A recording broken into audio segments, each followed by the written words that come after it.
Hey, hi everybody.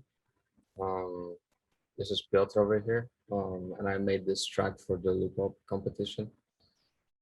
Thanks again to Loopop for providing the samples and kind of organizing this whole event. Um, just wanted to dive into my song a little bit. I know you guys just heard it. Please let me know in the comments, if you liked it or if you have anything feedback for it. But this is my submission. So as you heard, this is very mysterious, very like strange sounding track. I really wanted to push the boundaries of the synthesizers samples that were provided. I did do my best to use some melodic structures here and there, but I found it to be a little bit easier to experiment with things that don't necessarily provide any melodic or harmonic structure to the song. Instead, I focused on adding the drama and adding more like scary feeling to the song.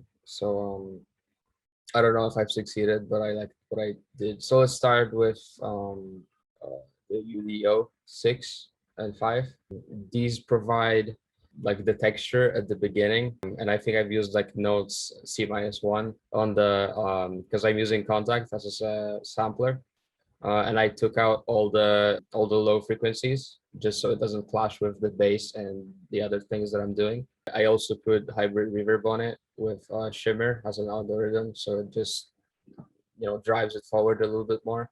And the second layer is similar, but I think it's just like notes that I wanted to highlight specifically in the harmony that work with the rest of the sequence. And it's sidechain to the kick.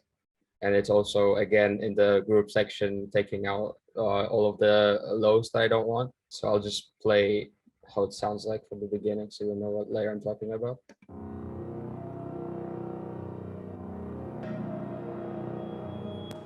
Yeah. So that was that. So now moving on, I have a section called Other. This layer is for the tip top bukla, which for my song, I find it very difficult to use in a harmonic context. So I just used it as a main kind of drive of the drop that I'm doing. Plus, of course, there's this MIDI note here that triggers one tone that uses the Valhalla Supermassive, which is free, as a sort of like a highlight of the drop in a way. And then everything else is pretty much percussion, hi-hats, and yeah, things just that add like rhythm to the drop. The other two layers that I have for 6 mods is something that I went a little bit maybe too crazy on in terms of processing.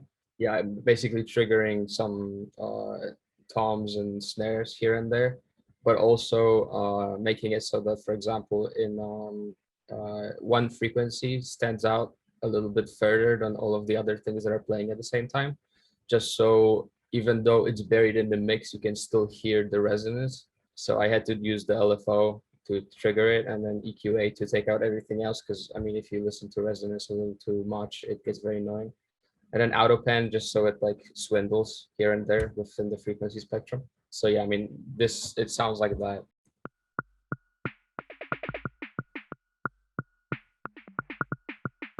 Yeah, it makes more sense in the general gist of the song. And then the drop for the bukla.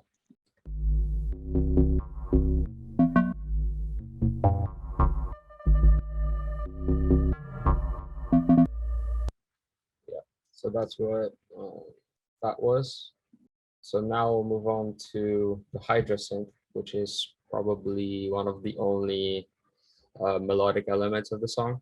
I primarily used, I think, the piano patch, as well as the other one that made like low-ish frequencies.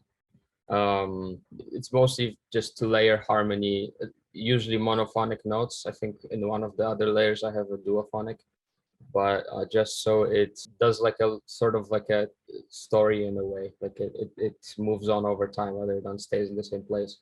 Yeah, that's pretty much it. So that's the duo one. Yeah, I'm not doing much processing for those. It's mostly just EQ, just so it stays in the mix a little bit better. For Waldorf, this is the one that has the main bass in it, and it originally was MIDI'd, but I decided to freeze it and consolidate it into audio, just because I felt I had more control over the placement of my notes, because I know that the patch that I was using for Waldorf bass, it didn't necessarily start at the place that I wanted it to. Therefore, I had an idea to consolidate it and then move it literally just forward just a little bit, just so the attack starts when one hits. It's still not perfect exactly, but I did achieve essentially what I wanted to. And yeah, so also another patch that I'm using is the M5, which creates the melody at the end. And the other M5 that I'm using is just for chords for when it's building up to the drop. Yeah, so and then all of the other things are essentially like consolidated clips that are re-ripped out to create texture, as well as risers and explosions. So that's Waldorf. Then we have Portal, which is my entire drum section, kick, toms, and fills here and there. Everything is sidechained to this kick. I did my best to make it sound, cohesive. Yeah. So then I think all the other ones of those are also kicks, but like different ones, and either tuned octave higher or octave lower if I wanted to have like a glitchy feeling fill for some of the places. Yeah, so that's basically Portal. For Perkins, I think my main snare and some of the FX elements. Yeah, they're mostly like just EQ'd and reverb, because I went for that vibe. I just wanted it to be more spacious, but at the same time feel very glued together with everything else. Yeah, so throughout the song, I did my best to use only free plugins as mentioned in the rules, or the ones that are built into Ableton. So for Godfather, it's just risers and explosions. I couldn't find place for any other samples, so I decided to just use these for elements that I wanted them to feel like they were impacting the overall flow of the song. And then zaps, yeah, basically just used the sub information for most of the song, and then here and there just a riser and an explosion, just so it creates a movement. In terms of mastering, I did use Insight, so I can like monitor the level that I had to pay for, but you don't really need it. This is just for my own reference. It doesn't add any color to the sound. And I did use also 9 Dynamics EQ, but just for mastering chain, so it brings up some of the lows and highs. But yeah, I think that's pretty much it in terms of the overall production. If you guys have any questions or need clarification about anything, let me know in the comments and I'll try to answer. Meanwhile, I'm looking forward to finding about the results of the competition and seeing what other people came up with. So with that, thanks so much for watching and see you all soon.